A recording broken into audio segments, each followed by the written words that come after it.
कभी बचपन में भी रहा था कि पिताजी के साथ हमेशा मैं तहसील में जाया करती थी। उनके जो भी काम होते थे तो वहाँ पापा कहते थे कि अभी साहब नहीं आए। इस चीज को तो मैं आज गर्व से कह सकता हूँ कि आज हमारे यहाँ धर्मपत्नी जी ने दोनों परिवार का मान बढ़ाया है। मैं बताऊंगी कि ये मेरी मिस्टेक रही। जो भी तैयारी करने वाले हैं, चाहे यूपीएससी हो एमपीपीएससी हो, उनका मानना रहता है, उनका सोचना रहता है कि जो टॉपर्स रहते हैं वो कुछ अलग टाइप से लिखते हैं। मैंने अपने रिलेटिव्स को सबको ब्लॉक कर दिया था। अरे सभी को, मतलब लोग कहते थे कि हम तुमको मैसेज भेज रहे हैं तो मैसेज पहुंचा है नहीं। बच्चा मेरा हमेशा कहता था कि मम्मी कब आप फ्री हो पाओगे, आप फेल हो गए मम्मा। तो मन में बहुत गिल्ट हुआ मुझे। सच है कि सिलेबस नहीं होता पूरा। इंग्लिश मीडियम वाले हर बार टॉप करते हैं। जैसे अभी अंकिता ने किया, इंदौर में भी देखा और अभी भोपाल भी आया तो भोपाल में भी देखा, कई जगह आपके फोटोज लगे। स्पेशली मेरे हस्बैंड हमेशा, जब भी 19-20 में मेरा सिलेक्शन नहीं हुआ, उन्होंने मोटिवेट किया कि नहीं अब तो अगर कोई पोस्ट चाहिए तो सिर्फ डिप्टी कलेक्टर की। और मेंस तक जा रहे हो, मेंस क्वालिफाई हो रहा है, इंटरव्यू से बाहर हो रहे हैं, तो एक दिन तो सिलेक्शन होगा, क्योंकि मेरा भी नहीं हुआ था 2 इंटरव्यू में। हाय एवरीवन, मैं आपका दोस्त कुमार अर्जुन यादव एक बार फिर से आपका स्वागत करता हूं। जैसा कि आप लगातार देख रहे हैं, एमपीपीएससी 2021 में जितने भी लोग सिलेक्टेड हुए हैं, तो आज हमारे सामने नए गेस्ट हैं। हमारे साथ में है ज्योति राजौरे दीदी हैं, जिनका सिलेक्शन डिप्टी कलेक्टर पर हुआ है और इनकी रैंक जो है 10th रैंक है। दीदी से जानेंगे ओवरऑल स्ट्रेटजी के बारे में, ओवरऑल प्रिपरेशन के बारे में, सारा कुछ हम डिस्कस करने वाले हैं। शुरुआत करने से पहले मैं मेंशन करना चाहूंगा, अगर आप टेलीग्राम चैनल से नहीं जुड़े हैं तो डिस्क्रिप्शन में लिंक दिया गया है। जैसा कि आपको पता है कि टेलीग्राम पे जो भी टॉपर्स हैं उनकी मैंने कॉपियां वगैरह शेयर कर रखी है, नोट्स वगैरह शेयर कर रखे हैं। एक बार विजिट जरूर करिएगा, वहां से आपको आइडिया लग जाएगा कि टॉपर्स कैसे आंसर राइटिंग करते हैं, कैसे अपने नोट्स तैयार करते हैं। सारा कुछ आप वहां से विजिट करके देख सकते हैं। तो डिस्क्रिप्शन में लिंक दिया गया है, जुड़ जाइए। चलिए हम शुरुआत करते हैं बिना देरी के। दीदी बहुत बहुत स्वागत है हमारे चैनल में। Thank you. थोड़ा सा हमारी ऑडियंस को अपने बारे में आप ब्रीफ कर दीजिए। जी, मेरा नाम डॉक्टर ज्योति है, ज्योति राजौरे। मध्य प्रदेश राज्य सेवा परीक्षा 2021 में मैंने 10वीं रैंक हासिल की है। मेरा चयन डिप्टी कलेक्टर के पद पर हुआ है और मेंस के तौर पर ये मेरा चौथा प्रयास था और इंटरव्यू के तौर पर तीसरा प्रयास। मतलब 2018 से मैं लगातार मेंस दे रही हूँ और 17 से मैंने प्रीलिम्स देना स्टार्ट किया था। तो यही है मेरी जर्नी। स्कूलिंग वगैरह के बारे में बात करेंगे। कॉलेजेस वगैरह में ग्रेजुएशन क्या रहा है, किस सिस्टम में रहा है आपका? जी देखिए, 5th तक की जो स्कूल है वो तो मेरी गवर्नमेंट स्कूल में ही रही। मतलब पानी गांव से हूँ मैं, देवास जिले के। तो 5th तक की गवर्नमेंट स्कूल में रही। उसके बाद 5th में मेरा नवोदय के लिए सिलेक्शन हो गया था, तो 12th तक की एजुकेशन मैंने वहाँ की। और 12th के बाद मैंने एक ड्रॉप लिया था पीएमटी के लिए, तो उस समय मेरा चयन नहीं हुआ। फिर मैंने पाहुट का एग्जाम दिया और फिर चूंकि मुझे प्रोफेशनल कोर्स करना था तो फिर मैंने BHMS में एडमिशन लिया। तो मैं एक होम्योपैथिक डॉक्टर भी हूँ और मैंने प्राइवेट जॉब भी किया है, कुछ समय तक टीचिंग की है और क्लिनिक प्रैक्टिस भी की है और फिर सिविल सर्विसेज की तैयारी स्टार्ट की मैंने। डॉक्टर और सिविल सर्विसेज दोनों अलग अलग डायरेक्शन में। बिल्कुल। तो कैसे इसको मतलब इधर टर्न कैसे लिया आपने? उधर ही ठीक था ना, आप तो ऑलरेडी डॉक्टर काफी अच्छा था। जी क्या हुआ, शादी के बाद से ही लगातार पिताजी जो मेरे फादर इन लॉ वो कहते थे कि पीएससी की तैयारी करो, लेकिन उस समय तक भी मेरा कोई ओरिएंटेशन नहीं था। फिर जब मैंने अपनी जॉब छोड़ी और मेरा बेटा हुआ, तो जब बेटा मेरा 2.5 साल का था उस समय में मेरी मुलाकात हुई।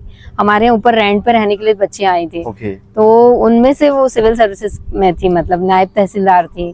तो तब से भी मन में था, उनसे भी मुझे गाइडेंस मिला। मतलब मैंने उनकी बुक्स वगैरह पढ़ी, मुझे बड़ा अच्छा लगा, क्योंकि ये जो मेडिकल है और सिविल सर्विस काफी डिफरेंस है सिलेबस का, सब्जेक्ट्स का। मेरे लिए जो ह्यूमैनिटीज के सब्जेक्ट थे वो बिल्कुल नए थे, तो ये वाली चीज तो तभी से फिर ओरिएंटेशन बना। और कभी बचपन में भी रहा था कि पिताजी के साथ हमेशा मैं तहसील में जाया करती थी। उनके जो भी काम होते थे तो वहाँ पापा कहते थे कि अभी साहब नहीं आए तो अभी अपना डॉक्यूमेंट नहीं बन पाएगा। तो उस समय से भी ये लगता था कि यार ये वाला भी कोई जॉब ऐसा होता है, लेकिन एग्जैक्टली क्या है जानकारी तो इसकी मुझे शादी के बाद ही पता चली। तो मैंने जब बेटा 3 साल का था उसके बाद से तैयारी शुरू की थी। तो प्रिपरेशन की जो शुरुआत है वो आपने सेल्फ पढ़ना चालू कराया था या फिर कहीं एकेडमी वगैरह ज्वाइन किया था? मैंने शुरुआत में तो सेल्फ स्टडी करना चालू किया, लेकिन उन बच्चों ने मुझे बताया कि आप एक इंस्टीट्यूट ज्वाइन करें तो वहां से आपको सब्जेक्ट्स की जानकारी मिल जाएगी, सिलेबस की, और क्या बुक्स वगैरह हैं, क्या पढ़ना चाहिए। क्योंकि उन लोग का हिंदी मीडियम था और मेरा इंग्लिश मीडियम रहा, तो फिर उसमें हम लोग को थोड़ा प्रॉब्लम आ रहा था। स्टार्ट तो मैंने सेल्फ स्टडी से किया, फिर मैंने प्रीलिम्स के लिए एक इंस्टीट्यूट ज्वाइन किया, वहां से मुझे नोट्स वगैरह मिले। फिर मेंस की जो मेरी तैयारी वो मैंने सेल्फ की है। ओके। बस मैं आंसर राइटिंग के लिए जो है इंस्टीट्यूट जाया करती थी अलग अलग। जैसा कि आप काफी समय पहले आपकी शादी हो गई थी, जी। तो खास करके लड़कियों के लिए चैलेंज होता है कि शादी के साथ में तैयारी करना, वो भी बहुत। सिविल सर्विसेज के तो कैसे मैनेज किया आपने इसको? देखिए ये बिल्कुल इम्पॉसिबल था मेरे लिए जब तक कि मेरा सिलेक्शन नहीं हुआ था, क्योंकि मुझे ये लग रहा था कि शायद मैं परिवार के साथ रह के नहीं कर पा रही हूँ। मैं मेंस तक जा रही हूँ, इंटरव्यू मैंने 2 इंटरव्यू दिए थे 2019-20, तो मुझे लग रहा था कि कुछ तो मेरे मेंस में कमी है। मार्क्स भी पता नहीं चल रहे थे मेंस के, तो मुझे लग रहा था मेंस में कमी है। तो मैंने ये बना लिया था मूड कि मैं 2022 का जो मेंस है हॉस्टल में रह के दूंगी। मैं अपने हस्बैंड को कन्विंस कर रही थी कि मुझे 2 महीने के लिए समय दो कि मैं हॉस्टल में जाऊं और पढूं। तो चैलेंजिंग तो होता है परिवार के साथ, क्योंकि आप पूरी तरह से फोकस नहीं हो पाते हो, परंतु मुझे ये लगा कि जहाँ सबसे ज्यादा चैलेंज होते हैं वहीं सबसे ज्यादा निखार आता है आपके अंदर। और शादी के बाद वाकई मुश्किल होता है, क्योंकि आपको एक नए परिवार में आना है, उनको एडजस्ट करना है और फिर आपको अपनी एक आइडेंटिटी परिवार में बनानी है, तो थोड़ा मुश्किल होता है। परिवार वालों को कन्विंस किया मैंने, और शुरुआत में मेरे लगातार प्रीलिम्स निकले। मतलब 2017 का प्रीलिम्स मेरा 2 मार्क्स से रहा था, जबकि मैंने सिर्फ 1 महीने पढ़ाई की थी उसके लिए। मुझे सिलेबस की भी जानकारी नहीं थी। मैंने करंट अफेयर, एमपी और ये सारी चीजें पढ़ी थी, तो उससे मेरा ये हुआ कि 2 मार्क्स से रह गया था। फिर 18 में मेरा प्रीलिम्स निकला, 19 में, 20 में। तो जैसे जैसे मेरे एग्जाम्स निकलते थे तो फिर घर वालों को कॉन्फिडेंस आया कि नहीं अब इसको हमें पढ़ने ही देना चाहिए। लेकिन फिर भी एक माँ और एक बहू के तौर पे बहुत सारी जिम्मेदारियां होती है। कई बार गेस्ट आते हैं तो आप उनको इग्नोर नहीं कर सकते, फैमिली मेंबर्स आते हैं नहीं कर सकते आप इग्नोर। फिर भी मैंने परिवार को भी समय दिया, और उसी समय के साथ कॉम्प्रोमाइज करके कई बार प्रैक्टिकल भी हमको बनना पड़ता है अपने बच्चे के लिए भी। और तो ये सारी चीजें करके फिर मैंने समय निकाला। मैं नाइट में स्टडी कर लेती थी, अर्ली मॉर्निंग स्टडी करती थी और फिर घर के काम करती थी। तो आप बताइएगा मुझे, आपने किस तरह से दीदी को सपोर्ट किया? बहुत सारी चीजें रहती है, फैमिली वाले बोलते हैं, कई सारे सपोर्टिव भी रहते हैं, अच्छे भी, नो डाउट, बट कई सारे रहते हैं कि यार अब नहीं पढ़ाना चाहिए, अब शादी हो गई है। मेरा नाम ओम प्रकाश बगवैया है। असल में एक्चुअली हमारी शादी हुई थी तो हमारी ट्यूनिंग शुरू से अच्छी रही है। मतलब हस्बैंड वाइफ तो है, पर हमारी एक फ्रेंडशिप जो है, बॉन्डिंग बहुत अच्छी रही थी।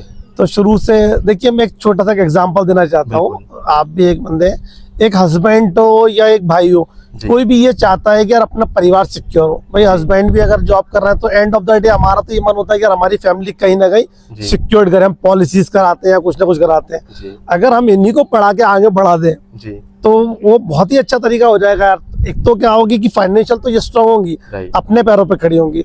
और एक पुरुष और महिला में आप देखिए, पुरुष जब पढ़ता है तो एक परिवार को जिम्मेदारी में बढ़िया आगे बढ़ाता है, और जब एक महिला पढ़ती है ना तो 2 परिवारों का मान बढ़ाती है। इस चीज को तो मैं आज गर्व से कह सकता हूँ कि आज हमारे यहाँ धर्मपत्नी जी ने दोनों परिवार का मान बढ़ाया है, इन्होंने मान बढ़ाया। तो हमारा शुरू से मन था, बॉन्डिंग अच्छी थी। और फिर रास्ता चुना धीरे धीरे, मैंने आपसे बताया ना कि रास्ता चुनो, फिर रास्ते बनते चले जाते हैं धीरे धीरे। और ये बहुत ही मेहनती लड़की है। मेरा तो ऐसा कोई बहुत बड़ा योगदान नहीं, वो तो यही बता सकती है बस। ठीक है, मुझसे जो भी बना मैंने करा। और योगदान तो क्या है कि ठीक है, मतलब ऐसा कोई बहुत बड़ा खास योगदान तो मेरा नहीं है, मैं अपने मुंह से क्या कहूँ। बाकी इन्होंने मेहनत की बहुत है, ये तो इन्होंने उसको फेस करना सब चीजों को। आसपास के आपके गांव वगैरह होंगे, चाहे भोपाल से हो, आपकी फैमिली से ऐसा कुछ बिलोंग करते हैं कि ऐसी कोई पोस्ट पे सिलेक्ट? नहीं, हमारे यहाँ गवर्नमेंट जॉब से बहुत सारे बिलोंग करते हैं, पर ये जो क्राइटेरिया है कि अभी जो इन्होंने एक मापदंड तय किया है, ये एक अलग ही है। अभी तक हमारी फैमिली से, दोनों फैमिलियों से प्रशासनिक सेवा में इतने उच्च पद पे अभी कोई नहीं है। मेरे फादर भी हैं, टीआई हैं, और शासकीय परिवार में तो हमारे यहाँ बहुत सारे लोग हैं, पर ये उच्चतम पद पे ये पहली बार आई है। अच्छा, इसमें अगर योगदान देखा जाए तो डीसी का सबसे ज्यादा अगर किसका योगदान है इसमें इनको बनाने का? देखिए, सबसे ज्यादा तो इन्हीं की मेहनत को हम योग करते हैं, और मैं अपने पिताजी का एक वो करता हूँ कि माता पिता का क्या है। देखिए, आज उनकी परवरिश थी तो मुझ में भी कहीं ना कहीं वही है। और दूसरा, आप प्रत्यक्ष रूप से उनका बहुत ही बड़ा योगदान रहा, क्योंकि अगर माता पिता अगर अपना एक वो नहीं रखेंगे ना, एक सपोर्ट नहीं रखेंगे, तो लड़का चाह के भी नहीं कर पाता। क्योंकि लड़के के साथ तो दोनों दिक्कतें हैं। तो भाई ये मेरी पत्नी है, तो मैं चाहता हूँ कि ये भी उच्च जगह जाए भाई, और बड़े से बड़े आगे बढ़े। और माता पिता को भी ये चाहता हूँ कि ऐसा ना हो कि इन पे भी कोई वजह ना आए। क्योंकि अगर ये पढ़ रही है तो कहीं ना कहीं मेरी माँ जो है वो सरवाइव कर रही है किचन के अंदर। तो फिर हमने एक तालमेल बनाया था कि मेड वेट सबको वही मैनेज करा, पापा को भी मैनेज करा वही ठीक से, कि हाँ कहीं ना कहीं कन्विंस करा कि वही अपन थोड़ा थोड़ा आगे बढ़ेंगे और जीवन में देखिए मतलब संघर्ष करना शुरू करते हैं और निश्चित कामयाबी पाएंगे। तो पिताजी का बहुत बड़ा सपोर्ट रहा मेरा। जैसा सोचा था कि जो स्ट्रगल हुआ था, हाँ। कहीं गुना उससे ज्यादा। हाँ मतलब जो सोचा था यकीन है, और ये डीसी जैसी पोस्ट तो वाकई मतलब एक उसको भाग भी कह सकते हैं, ईश्वर की कृपा भी होती है, क्योंकि ये बचपन से संघर्षशील थी। इन्होंने नवोदय के अंदर भी ना एक बहुत बड़ा संघर्ष का जीवन जिया है। और नवोदय में मैं बता दूं कि ये टॉपर रही है अपने बैच की।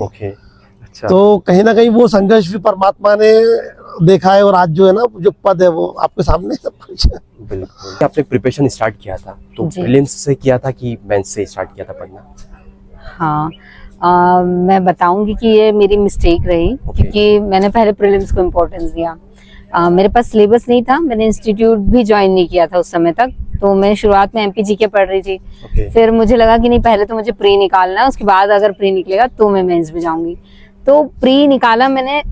प्री मेरा पहले निकला नहीं, क्योंकि मैंने जो मेन सब्जेक्ट से थोड़े थोड़े पढ़े और करंट अफेयर पे, तो उस समय करंट से काफी क्वेश्चंस बनते थे 17-18 तक, तो सिर्फ 2 नंबर से रहा था प्रीलिम्स। लेकिन स्टूडेंट्स के लिए मैं ये कहूंगी कि आप पहले मेंस से स्टार्ट करें, क्योंकि जब आप मेंस का सिलेबस एक बार कवर कर लेते हो तो आपका जो 50 to 80% प्रीलिम्स का सिलेबस कवर हो जाता है। 20% जो है करंट अफेयर्स हो सकते हैं। तो ये वाली चीजें आपकी रह सकती है। बाकी अभी जो 2024 का सिलेबस बना हुआ है उसमें बहुत समानताएं हैं, मेंस और प्रीलिम्स में बहुत समानता है, क्योंकि बच्चे क्वेरी कंप्लेन करते थे कि मेंस के लिए हमें टाइम दो और प्रीलिम्स के लिए टाइम दो। तो शायद आयोग ने एक सिलेबस एक ऐसा बना दिया है इंटीग्रेटेड कि आप प्रीलिम्स और मेंस में आपको प्रॉब्लम नहीं आएगी पढ़ने में। कई सारे स्टूडेंट ऐसा बोल रहे कि ये जो सिलेबस है काफी पहले से लेंदी हो गया है जी। क्या ऐसा वाकई में अगर आपने देखा हो तो?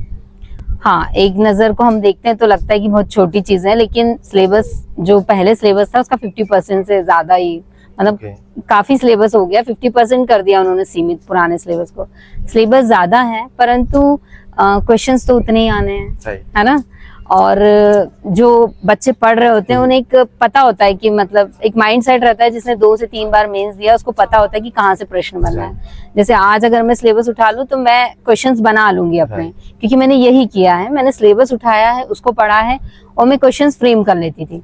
अंकिता के साथ पढ़ते थे तो हम लोग ने हमेशा एक वो बना लिया था कि दीदी, वो भी कहती थी और मैं भी, कि इसमें से 3 मार्कर आ सकता है, ऐसा 11 मार्कर आ सकता है और ऐसा 5 मार्कर। तो हम लोग के प्रश्न पहले ही बन जाते थे सिलेबस के साथ। तो वही आप भी करें तो आपका क्या होगा, क्वेश्चंस प्रिपेयर हो जाएंगे।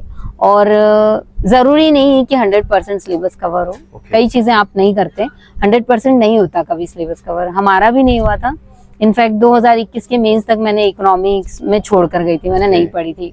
30 मार्क्स की इकोनॉमी थी और मैथ्स भी मेरा प्रॉपर नहीं हो पाया था 21 में। लेकिन फिर भी जो टॉपिक्स आप पढ़ रहे हो, अगर 80% भी, तो 80% पे अपना 100% दो, ये कर सकते हैं बच्चे। मेंस में जैसा ऐसा होता है कि एग्जाम होता है, पेपर होता है, तो क्या जैसे क्वेश्चन आपके छूटते थे किसी पेपर में, और कोई बोलता है कि अगर क्वेश्चन आपका छूटा है आप समझिए कि सिलेक्शन से बाहर है? ठीक है, देखिए हमेशा कोशिश ये करनी चाहिए जो 11 मार्कर होता है वो आपका कभी ना छूटे। क्योंकि उसमें चांस होते हैं कि आपको 4 मार्क्स कम से कम, अगर कोई देगा आपको तो 4 मार्क्स तो देगा ही। आपने कुछ लिखा है बहुत अच्छा, अगर आपने लिखा है 11 मार्कर में तो 7 मार्क्स हो सकते हैं, 8 मार्क्स हो सकते हैं।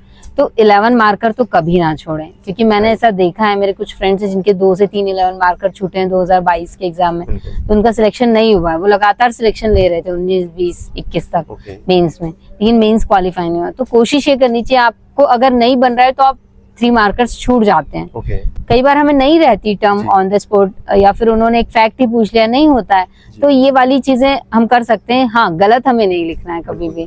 और छूटे हैं 5 मार्कर भी छूटे हैं हमारे, 2021 में भी छूटे हैं, परंतु 11 मार्कर नहीं छोड़ना चाहिए। वो स्कोरिंग होते हैं, उनमें मार्क्स मिलने के चांस रहते हैं। अटेम्प्ट कैसे करते थे पेपर, मतलब पहले 3 मार्कर अटेम्प्ट करते थे या फिर 5 या 11 कैसे करते थे? हाँ, मैंने 2 कॉपियां मिलती हैं मेंस में, 2 पार्ट में, तो मैं पहले दोनों के 3 मार्कर कर लेती थी आधे घंटे में, ताकि मैं 3 मार्कर में मुझे जितने फैक्ट डालने हैं, जो मुझे तुरंत याद आने वाली चीजें, वो मेरी कंप्लीट। और फिर उसमें क्या होता है कि बाद में भी आपको चीजें रिकॉल होती रहती कि मैंने ये दोनों पेपर के 3 मार्कर सॉल्व किए हैं, तो कहीं ना कहीं कुछ फैक्ट अगर मुझे बाद में भी याद आता तो उसको ऐड ऑन कर सके। तो मैं दोनों के 3 मार्कर पहले कर लेती थी, फिर 11 मार्कर पे जाती थी। फिर मैंने 11 मार्कर कंप्लीट किए, फिर 11 के बाद में 5 मार्कर पे आती थी, क्योंकि 5 मार्कर जो है उसमें आपको हार्डली बहुत अच्छा लिखने पे 3 साढ़े 3 मार्क मिलते हैं। और अगर आपने 5 पॉइंट्स भी लिख दिए जल्दी जल्दी में, तो आपको 2 नंबर तो हार्डली देना ही है उसने आंसर में।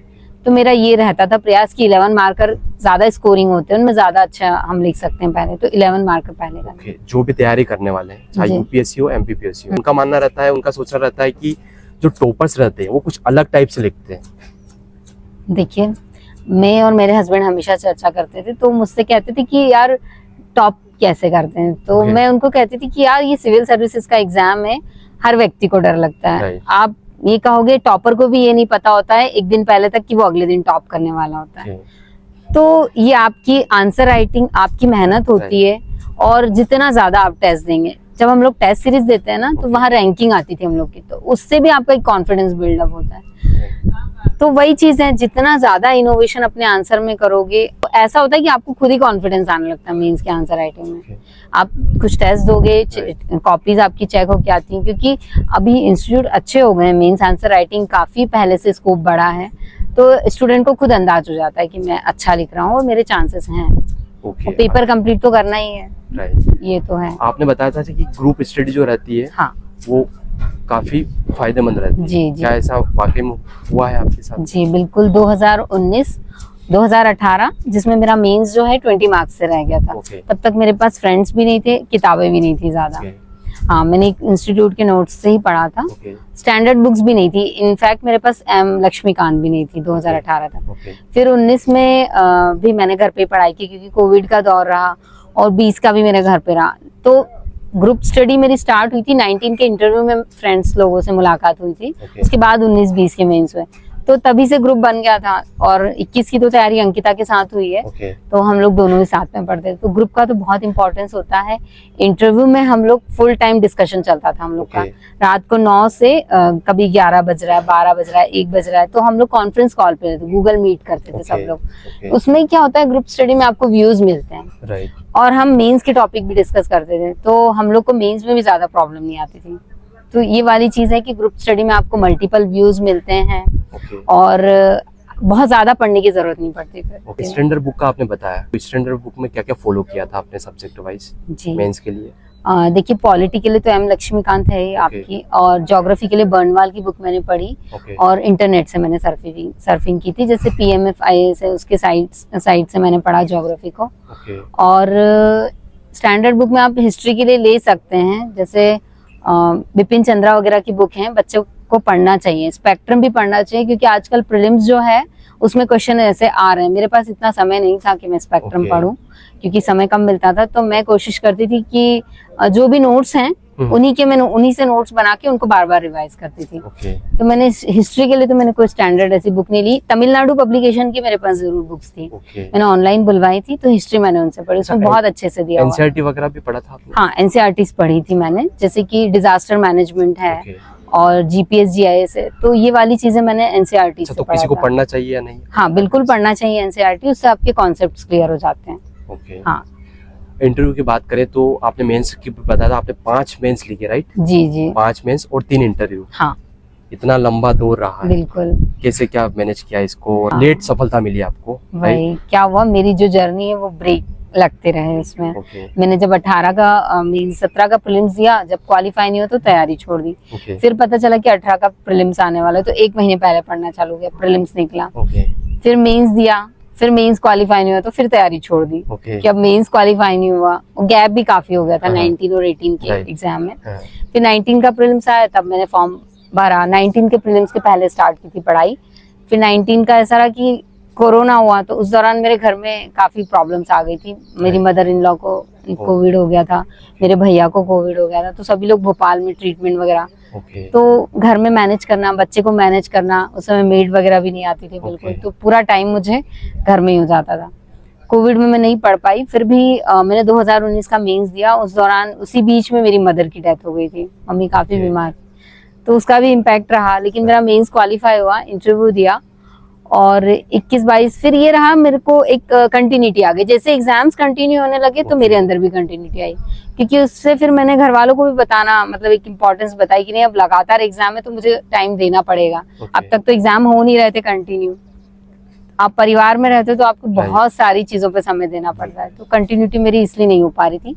लेकिन 20 के मेंस के बाद से मैं कंटिन्यू लगातार बनी रही। मैंने टॉपर्स की जो कॉपियां हैं उनको ज्यादा फॉलो किया था। जैसे ही 2020 के सिलेक्शंस आए, फिर मैंने टॉपर्स की कॉपियां उठाई। कई आंसर्स तो मैंने टॉपर की कॉपी से लिखे और उनको रिवाइज किया, क्योंकि बहुत अच्छे होते हैं उनके आंसर्स।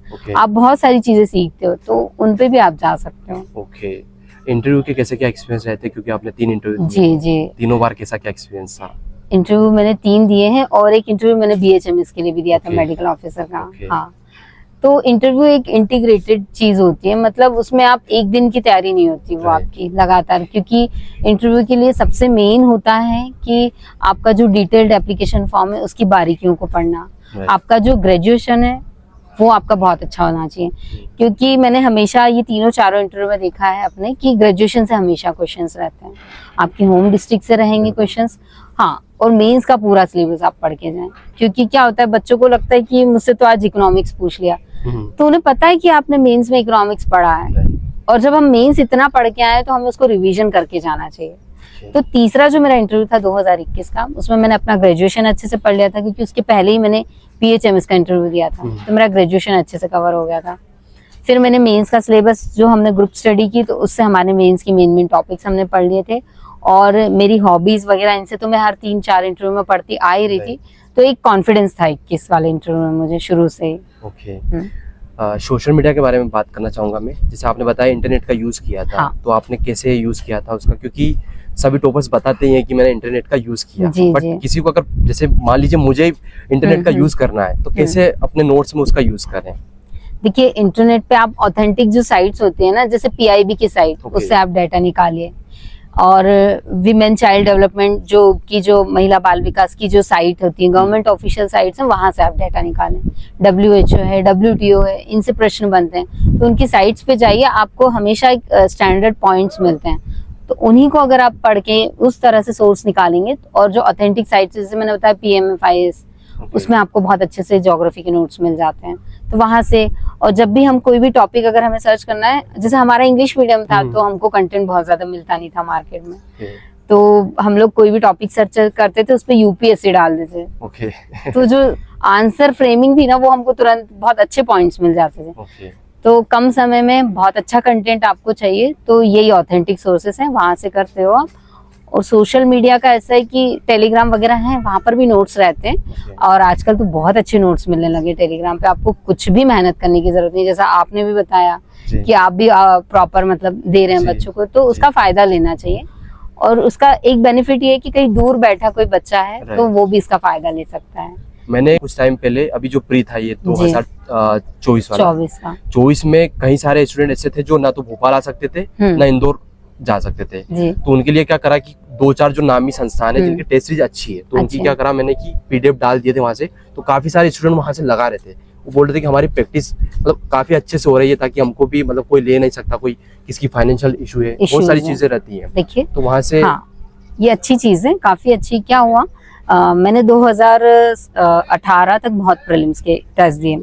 2019 में भी मैं घर तक सीमित थी, फ्रेंड्स बन गए थे कुछ, तो मैंने 2019 में भी कोई टेस्ट सीरीज प्रीलिम्स की ज्वाइन नहीं की, अदर इंस्टीट्यूट्स के पेपर मिल जाते थे यही। तो मैंने प्रीलिम्स के टेस्ट सीरीज ज्यादा नहीं दिए, मैं घर पे ही उनको लगाती थी। मेरे पास बहुत इतना बंच रखा हुआ है अभी भी प्रीलिम्स के पेपर का। तो ये होता है कि आपके पास अच्छा सोर्स है ये इंटरनेट, इसके माध्यम से आपको फ्री कंटेंट मिल रहा है, बस हमको फोकस करने की जरूरत है। बहुत ज्यादा कंटेंट पर भी नहीं जाना है हमें कि हम यहाँ से भी ले लें वहां से भी ले लें, हाँ, पर प्रयास करना चाहिए कि जितने नए नए क्वेश्चंस अगर हमें मिलते रहेंगे तो फायदा रहेगा। आपने दूसरों से क्या डिफरेंट किया कि आपका सिलेक्शन हुआ है तो DC पे हुआ है? जी जी, देखिए डिफरेंस तो ये था कि मैंने सोशल मीडिया नहीं यूज किया। मैंने जैसे व्हाट्सएप है तो उसमें मेरे बच्चे के स्कूल से मैसेज आता है, तो वो एक मेरा ऑन रहता था, बाकी मैंने अपने रिलेटिव्स को सबको ब्लॉक कर दिया था। अरे सभी को, मतलब लोग कहते थे कि हम तुमको मैसेज भेज रहे हैं तो पहुंचा है नहीं, तो मैं मतलब क्या आंसर करती, मैं चुप रह जाती उस समय, क्योंकि अगर आप किसी को ये बोल रहे हो कि आपने उसी को ब्लॉक कर दिया है, तो आपका एक इम्प्रेशन सही नहीं रहता। वो तो आज लोगों को अच्छा लग रहा है जब मेरा सिलेक्शन हुआ, लेकिन उस समय तो इमेज मतलब काफी वैसी हो जाती है ना, एक तो मैरिड हूँ मैं, ऊपर से ससुराल वाले भी हैं, तो लोगों को ये लगता था कि यार तुम तो गायब हो दुनिया से, रानी कहाँ हो। तो ये वाली चीज रही, मैंने नहीं यूज किया। हाँ, फ्री रहती थी तो मैंने फुल मतलब रील्स देखी हैं, क्योंकि माइंड फ्रेश करने के लिए क्या, जैसे एग्जाम से फ्री हुए मूवीज भी देखी है एग्जाम से फ्री होके, तो ये वाली। लेकिन मेरे साथ ये था कि मैं कोशिश करती थी कि यार मेरे पास तो बहुत कम समय है, मुझे घर में खाना भी बनाना है, बच्चे का लंच भी बनाना है, उसकी अदर एक्टिविटीज को भी मैनेज करना है कि आज उनके स्कूल में ये एक्टिविटी है, पीटीएम है। तो मैं ये कोशिश करती थी कि मैं अपना टाइम वेस्ट ना करूं बस किसी तरह। अगर 2 घंटे मैंने स्कूल में वहां दिए तो अब मैं और चीजें प्लान नहीं कर सकती। मैं संडे कभी घूमने नहीं जाती थी हस्बैंड और बच्चे के साथ। उनकी हमेशा डिमांड, तो मैं कहती थी कि नहीं आज मेरे टॉपिक्स कवर नहीं हो, आप लोग जाओ। उनका भी माइंड प्रिपेयर था कि मैडम नहीं जाएंगी साथ में, बच्चे को भी पता था। हाँ, ये था मेरे साथ कि बच्चा मेरा हमेशा कहता था कि मम्मी कब आप फ्री हो पाओगे, आप फेल हो गए मम्मा। तो मन में बहुत गिल्ट हुआ मुझे 2-3 बार। तो ये रहा कि मैं लगातार बनी रही, कंटिन्यूटी मैंने कभी ब्रेक नहीं की। मैंने अपने दोस्तों को भी हमेशा मोटिवेट किया कि नहीं हमको पढ़ना है। मैं उनको पकड़ पकड़ के पढ़ती थी कि नहीं यार चलो आज प्रीलिम्स है तो बस कंटिन्यू पढ़ना। दीदी कितना पढ़ोगे, थोड़ा रेस्ट करो। नहीं ये टॉपिक्स आज कवर करने। तो ये मेरी कंटिन्यूटी हमेशा बनी रही। मैंने कभी रैंक के बारे में नहीं सोचा था, कभी नहीं सोचा। मुझे ये था कि मुझे एक पोस्ट कोई भी मिल जाएगी अगर मैं लगातार लगी रही तो मैंने कंटिन्यूटी ब्रेक नहीं किया। तो आप शेड्यूल बता दीजिए मुझे कि पढ़ने का कितना टाइम देते थे आप, और अगर किसी बुक को पढ़ना है तो उसको पढ़े कैसे? ठीक है, देखिए शेड्यूल ऐसा था कि शुरुआत में तो मैं अर्ली मॉर्निंग, क्योंकि उस समय घर में भी मुझे माहौल बनाना था पढ़ाई का मेरा, तो मैं ये था सुबह 5 या 4 बजे से उठ के 9 बजे तक मैं अपनी पढ़ाई करती थी, और 9 के बाद मैं 11 तक अपने घर के काम करती थी जो भी रहते थे। और फिर उसके बाद मुझे जितना पूरा दिन का समय मिलता था, मैंने दिन में बिल्कुल सोना छोड़ दिया, मतलब सोई नहीं मैं कभी दिन में। और चाय भी मेरा ऐसा रहा कि आज मुझे शायद आराम की चाय मिली होगी, कभी मैंने चाय कभी आराम से चाय नहीं पी। मैं कोचिंग से या लाइब्रेरी से तुरंत आती थी, अपना बैग रखती थी और किचन में लग जाती। तो ये वाली चीजें हैं कि आप समय को बर्बाद ना करें। एक ये वाली चीज रही। देखिए एक चैप्टर आपको दिया है तो उसमें आपको, यही हमारी स्मार्ट स्टडी होती है कि हमको क्या चीजें उसमें से करनी है। तो आप पहले पुराने क्वेश्चंस देख लीजिए, प्रीवियस ईयर क्वेश्चंस। जब आप प्रीवियस ईयर क्वेश्चंस देख लेंगे तो आपको ये पता चलेगा कि मॉनसून हर बार आ रहा है क्वेश्चन, साइक्लोन आ रहा है, मॉनसून आ रहा है, अर्थक्वेक आ रहा है ज्योग्राफी में। तो आपको पता चल जाएगा कि हमें अर्थक्वेक में से, बुक में से क्या क्या चीजें निकालनी है। तो हमें की पॉइंट्स निकालने होते हैं। आप इंट्रोडक्शन, एग्जाम्पल्स कि इस सन में ये वाला अर्थक्वेक आया था, इसमें आया था, तो इस प्रकार के स्मार्ट नोट्स बना लें आप। तो जो अदर चीजें हैं जो आपको छोड़नी है वो ऑटोमेटिक हमें समझ आने लगती है। पैराग्राफ फॉर्म में हमें बुक में दिया हुआ होता है तो हमें पॉइंट्स निकालने होते हैं उसमें, तो मैं उनको हाईलाइट कर लेती थी। अगर कभी मुझे समय नहीं मिल रहा है नोट्स बनाने का तो उन्हीं पॉइंट्स को अगर हम बार बार देख ले रहे होते हैं तो हमें याद हो जाते। तो इस प्रकार से अपने नोट्स बना। किसी टॉपिक को या कोई क्वेश्चन को भूल जाते थे जी, भूलते हैं ना, बार बार पढ़ते हैं किसी चीज को तो भूल जाते हैं, तो उसके लिए क्या करते थे कि ताकि वो याद रहे? उसके लिए मेरा तरीका था कि मैं जैसे अंकिता के साथ पढ़ रही हूँ, अपनी किसी फ्रेंड के साथ पढ़ रही हूँ, मुझे पता है कि ये मुझे याद नहीं हो रहा है, तो मैं जब कुछ और सब्जेक्ट अगर हम पढ़ रहे होते तो मैं उस क्वेश्चन को डिस्कस करने लगती थी। यार ये वाला क्वेश्चन है तो इसमें मैंने ये चीजें पढ़ी थी, फिर 2 पॉइंट अंकिता बताती थी 2 में। तो इस प्रकार से क्या होता है कि वो डिस्कशन हो गया आपका, तो फिर आप नहीं भूलते हो चीजों को। तो जो चीजें मुझे नहीं बनती थी उनको मैं दोस्तों के साथ डिस्कस कर लेती थी। हाँ, क्योंकि मुझे पता है कि मैं कितना घंटा उसमें दूंगी, कितना टाइम उसमें लगाऊंगी, इतना समय मेरे पास है नहीं। तो मैं इस तरीके के, वो लोग कहते भी थे कि आप टॉपिक से भटक जाते हो दीदी, तो मैं कहती थी नहीं ये इम्पोर्टेंट क्वेश्चन है, ये बहुत इंपॉर्टेंट क्वेश्चन है, इंपॉर्टेंट टॉपिक है। तो इस तरह से क्या होता है आपके टॉपिक कवर हो जाते हैं। ये वाली चीज में ऐसा हुआ कि जो हमें याद है चीजें, हाँ, वहाँ पे डिलीवर कर पा रहे हैं। देखिए 100% तो नहीं हो पाती चीजें, ये सच है कि सिलेबस नहीं होता पूरा। हाँ, लेकिन आप जब आंसर राइटिंग करते हो तो आपका एक फॉर्मेट प्रिपेयर हो जाता है। मल्टीपल हम लोग आंसर राइटिंग इतना करते थे, मैं घर में आंसर राइटिंग करती, तो आदत बन जाती है लिखने की, तो वहाँ नया नहीं लगता आपको। हाँ, कुछ प्रश्न आएंगे नए, लेकिन आपने आंसर राइटिंग की तो आपका एक फॉर्मेट फिक्स है, उसी के हिसाब से अगर आप उसको थोड़ा सा भी लिख सकते हो। जैसे मेरा ऐसा होता था कि अगर मुझे कुछ नहीं आ रहा तो मैं उसके डायमेंशंस खोलती थी, सोशल, पॉलिटिकल, इकोनॉमिक। अगर इम्पैक्ट आए हैं तो मुझे पॉजिटिव नेगेटिव जरूर लिखना है। एमपी पे क्या इफेक्ट पड़ेगा ये मुझे, मेरा आंसर में फिक्स होता था कि मुझे ये लिखना है। तो ये वाले डायमेंशंस में हमको सोचना चाहिए। तो ऐसा कभी नहीं हुआ कि मतलब नहीं समझ आया। हाँ, जो टर्म्स नई थी, नई रही, जो नहीं याद थी, वो बिल्कुल छोड़िए, गलत लिखने से बचे, क्योंकि इम्प्रेशन अच्छा नहीं होता। जैसे अगर देखा जाए तो इंग्लिश मीडियम का जो है जी हर बार टॉपर इंग्लिश मीडियम के ही निकल रहे हैं। 2014-15 में हो सकता है कोई हिंदी मीडियम का होगा, बट उसके अच्छा। बाद से तो मतलब आई थिंक मुझे जितना आइडिया है, कभी आपने भी कभी देखा हो या फिर सर्च किया जी, इस बारे में कि इंग्लिश मीडियम वाले हर बार टॉप करते हैं। जैसे अभी अंकिता ने किया, पिछली बार भी मुझे ध्यान नहीं आ रहा है फर्स्ट रैंक इनका था, अजय गुप्ता सर जी अजय का। गुप्ता सर का, उनका भी इंग्लिश मीडियम जी था। उसके पहले हर्षद चौधरी, वो भी इंग्लिश मीडियम के थे। जी जी। क्या मानते हैं आप इसमें? देखिए ऐसा बिल्कुल भी नहीं है, हाँ हो सकता है कि टॉपर, परंतु माध्यम का ये रोल होता है कि आप कितने अच्छे से अपने व्यूज जो हैं आप कितना सोच पा रहे हो। एक क्वेश्चन आया है तो आपको ये सोचना है कि मैं इसको हिंदी में सोच पा रहा हूँ या इंग्लिश में सोच पा रहा हूँ, तो ये उस पर डिपेंड करता है। और ऐसा बिल्कुल भी नहीं है, हम जब पूरा ऑल ओवर रिजल्ट देखते हैं तो वो हिंदी माध्यम के हमें ज्यादा सिलेक्शन मिलते हैं। टॉपर हो सकते हैं, जरूरी नहीं है, कुछ एक एग्जाम्स में रहे हैं टॉपर, पर पहले भी हिंदी मीडियम के टॉपर रहे हैं। तो माध्यम का तो यही रोल है कि हम कितना अच्छा किस लैंग्वेज में सोच सकते हैं और उसको प्रेजेंट कर सकते हैं। तो उस पे आप किसी को कॉपी ना करें, आपका जो माध्यम है जिसमें आपको कॉन्फिडेंस है आप उसी पे जाएं। मेरे पास जैसे काफी सारे एस्पिरेंट कमेंट्स आते हैं, कुछ लोगों के साथ में ऐसा हो रहा है कि लगातार प्रीलिम्स दे रहे हैं, कुछ नंबर से दे रहे, चाहे 2 नंबर 5 नंबर, जैसा कि आपने बताया था कि आपका भी एक 2 नंबर से रह नंबर गया से था। रुक गया था। हाँ। तो पता नहीं सिली मिस्टेक से या कहाँ से रुक रहा है। मेंस में भी ऐसा ही हो रहा है कि लगातार 2-3 मेंस लिख रहे हैं, पता नहीं कहाँ मिस्टेक हो रही, कहाँ गलतियां हो रही उनसे। ठीक है, किस पे काम करना चाहिए? देखिए प्रीलिम्स में हमें ना प्रीवियस ईयर जो होते हैं ना PYQs, उनको देखना चाहिए। आपको हर बार MPPSC के पेपर में प्रीवियस ईयर क्वेश्चंस में से कुछ क्वेश्चंस मिलेंगे, एज इट इज मिलेंगे, और जो प्रीवियस ईयर पेपर्स है ना उनको एनालिसिस करें आप। जैसे हाँ अभी 21, 22, 23 के एग्जाम जो हैं या 24 के भी आप देख ले, तो वहां से ट्राइब्स से बहुत क्वेश्चंस बन रहे हैं, ट्राइब्स से। तो जब ट्राइब्स पे क्वेश्चन बन रहे हैं और 2024 में तो काफी क्वेश्चंस आए हैं, तो आपको उस सेक्शन को बिल्कुल नहीं छोड़ना है, बिल्कुल इतना अच्छा आपको होना चाहिए याद। मध्य प्रदेश का जो जीके है वहां से आपके प्रश्न गलत नहीं होने चाहिए, मेरे कभी गलत नहीं हुए। MP करंट, MP जीके को मैंने बहुत इंपॉर्टेंस दिया, तो मेरे कभी प्रश्न गलत नहीं हुए और अनरिजर्व से ही क्वालिफाई होता था हमेशा प्रीलिम्स। तो ये वाली चीजें करनी चाहिए। PYQs जब हम लगाते हैं प्रीवियस ईयर क्वेश्चंस, आप मल्टीपल पेपर लगाएं और एलिमिनेटिंग जो मेथड होती है उसका प्रयोग करें ज्यादा से ज्यादा। तो उसमें 4 ऑप्शन में हम ये सोच लेते हैं कि ये इससे रिलेटेड, ये इससे, तो फिर आपका एक आंसर आ जाएगा। हाँ कुछ क्वेश्चंस नए होते हैं, नए ही होते हैं, 20 क्वेश्चंस तो होते हैं, वो लक भी होता है आपका, लेकिन आपने अगर 80% सिलेबस अच्छे से पढ़ लिया है, MCQs लगा लिए, तो मुझे लगता है कि प्रीलिम्स ऐसा नहीं हो सकता कि आपका प्रीलिम्स क्वालिफाई ना। 10 यूनिट टोटल होगा जी। तो सब पे बराबर टाइम देना चाहिए या फिर सबको पैरेलल रखना चाहिए? देखिए टाइम का ऐसा है कि क्या आपके लिए नया है। अगर आपके लिए नया टॉपिक है, डिफिकल्ट आपको लग रहा है, तो डेफिनेटली आपको समय देना है।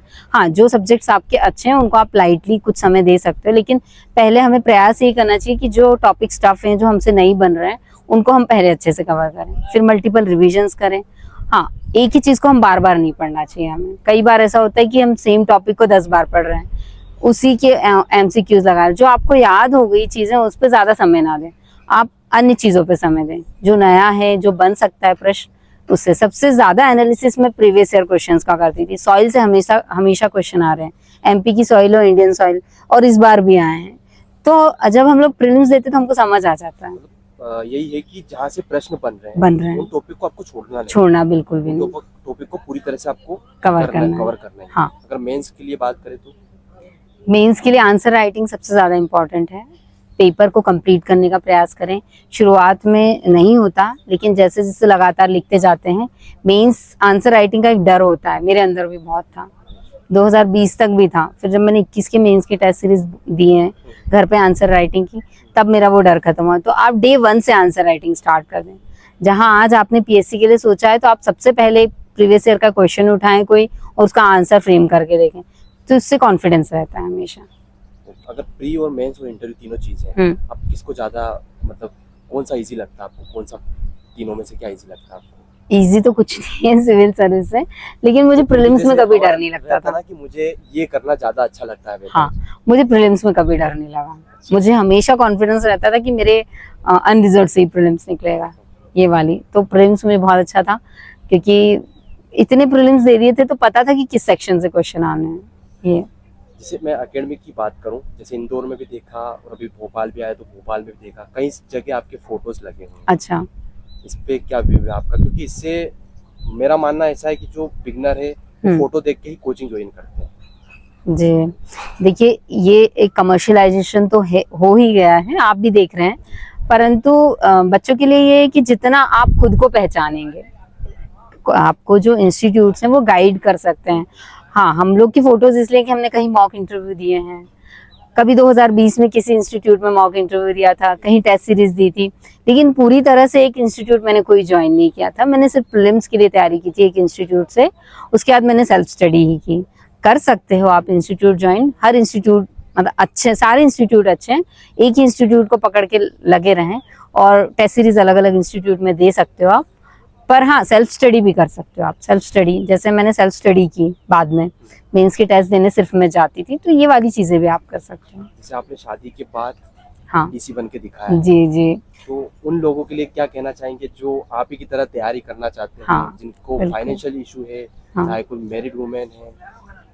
देखिए, मैरिड वीमेंस के लिए तो ये है कि बहुत समय होता है पढ़ने के लिए। अगर आप चाहेंगे तो आप इन 24 घंटों में बहुत आराम से अपने लिए समय निकालेंगे। मैंने भी निकाला, इनफैक्ट बच्चा भी रहा, उसका वो पढ़ाना, उसका लंच बनाना, उसकी अदर चीज़ों को मैनेज करना, तो मैंने दिन का जो टाइम था अपना, जो महिलाएं सामान्यतः गॉसिप में निकालती हैं, मैंने बिल्कुल कभी गॉसिप नहीं की। मेरी जो कॉलोनी, वहाँ पे लोग सोचते थे कि शायद इनकी बहू कहीं बाहर जॉब करने चली गई, तो मैं कभी पार्क नहीं जाती थी, किसी इवेंट में नहीं जाती थी, लोगों से ज़्यादा मिलती नहीं थी, क्योंकि जब हम ज़्यादा मिलने लगते हैं तो फिर लोग और हमें इन्वाइट करते हैं, आप मना नहीं कर पाते हो। तो मैंने बिल्कुल ये सारी चीज़ें छोड़ दी थी। मेरा सिर्फ फोकस होता था कि बच्चे को पढ़ाना है, मुझे पढ़ना है, घर का काम करना है, बस सिर्फ मेरा यही फोकस है। तो काफ़ी समय होता है पढ़ने के लिए, आप चाहें तो निकाल सकते हैं। अब डीसी बन गए तो इसमें सबसे ज्यादा किसका दान है, किसका रोल है? हाँ, देखिए, मेरे पिताजी जो मौजूद नहीं है, मेरी मम्मी, मेरे पापा दोनों अभी नहीं है। तो एक किसान परिवार से रहे हैं मेरे पापा, बहुत कम इनकम होती थी, 7 बहनें, एक भाई, तो इतने बच्चों को पढ़ाना, वो भी गांव के, वहाँ पर लोग कहते थे कि तुम्हारे तो ये बच्चियां 7 इतनी हो गई है, तुम तो अब शादी करो जल्दी जल्दी, लेकिन वो कहते थे कि नहीं, ये सब अपना भाग्य लेकर आई हैं। तो पापा ने सबको ग्रेजुएशन कराया है। मेरी एक बड़ी दीदी टीचर है। तो माता पिता का सबसे महत्वपूर्ण रोल होता है, वो आपकी नींव बनाते हैं। उनका संघर्ष देखा, उन्हीं के संघर्ष से ही मैंने संघर्ष किया। और फिर उसके बाद मेरे जो ससुराल में है, मेरे इन लॉज, वो भी मुझे काफ़ी अच्छे मिले, सपोर्टिव रहे। स्पेशली मेरे हस्बैंड, हमेशा जब भी 19-20 में मेरा सिलेक्शन नहीं हुआ, उन्होंने मोटिवेट किया कि नहीं, अब तो अगर कोई पोस्ट चाहिए तो सिर्फ डिप्टी कलेक्टर की, तो ये वाली। और मेरा बेटा अभी 10 वर्ष का है, तो उसका बहुत सपोर्ट रहा मुझे तो हमेशा। नहीं, उसने मुझे परेशान नहीं किया कभी। तो ये बहुत अच्छी, मतलब एक सपोर्ट ही होता है मदर के लिए, क्योंकि बच्चों के साथ करना मुश्किल होती है चीज़। तो काफ़ी योगदान रहा, गुरुजनों का भी योगदान रहा। इंटू में जाने के बाद भी फाइनल सिलेक्शन नहीं हुआ, जी जी, उनके लिए आपकी तरफ से कोई एडवाइस है? देखिए, आपने प्रीलिम्स क्वालिफाई किया है, पहले तो हम अपना एक वो मन बनाएं कि ये लंबी जर्नी है, माइंड प्रिपेयर कर लेना चाहिए सिविल सर्विसेज के लिए। क्योंकि मैंने भी कई टॉपर्स को देखा और देखा कि यार काफ़ी लंबे समय में भी लोगों के सिलेक्शन हुए हैं, कम समय मेरे पास होता था, तो मुझे लग रहा था कि ठीक है, परिवार के साथ ही जब भी होना है हो जाएगा सिलेक्शन। तो ये वाला तो मन बना लें कि लंबी जर्नी है, और अगर प्रीलिम्स क्वालिफाई हो रहा है तो ही आगे बढ़ें। अगर आपके 6-7 प्रीलिम्स नहीं निकले हैं तो फिर मुझे लग रहा है कि आप एक ऑप्शन और देख सकते हैं। प्रीलिम्स क्वालिफाई हो रहा है, आप मेंस तक जा रहे हैं, तो फिर आपको मेंस में प्रयास करना है। और मेंस तक जा रहे हो, मेंस क्वालिफाई हो रहा है, इंटरव्यू से बाहर हो रहे हैं, तो एक दिन तो सिलेक्शन होगा, क्योंकि मेरा भी नहीं हुआ था 2 इंटरव्यू में। तो यहाँ तक आने के बाद तो आप सेल्फ कॉन्फिडेंस पे ही चीजें आती हैं कि आपको सिर्फ सेल्फ कॉन्फिडेंस रखना है। यूपीएससी भी ट्राई करना है आपको, या फिर डीसी तक ही? नहीं, अब मैं चाहूंगी कि अब मैं अपने परिवार को, बच्चे को समय दूं पढ़ाई के लिए, क्योंकि बच्चा 5th क्लास में है। अभी तक तो मेरा कोई माइंड प्रिपेयर नहीं है यूपीएससी के लिए। बस एंड करते हैं जी, thank you. Thank you so much जी, आपने जी। काफी अच्छे से एक्सप्लेन किया। आपको ये इंटरव्यू कैसा लगा कमेंट करके जरूर बताएं। नेक्स्ट इंटरव्यू किन टॉपर का लेना चाहिए वो भी आप कमेंट कर सकते हैं। हम कोशिश करेंगे कि उनका इंटरव्यू लेके आपके समक्ष प्रस्तुत कर दें। और टेलीग्राम चैनल से नहीं जुड़े हैं तो डिस्क्रिप्शन में लिंक दिया गया है, जैसा कि दीप की मैंने कॉपी ऑलरेडी शेयर कर रखी है वहाँ पे टेलीग्राम चैनल पे, तो आप देख सकते हैं कैसे वो आंसर राइटिंग करते थे। अभी तक चैनल को सब्सक्राइब नहीं किया है तो सब्सक्राइब कर दें और वीडियो को लाइक कर दें। Thank you so much.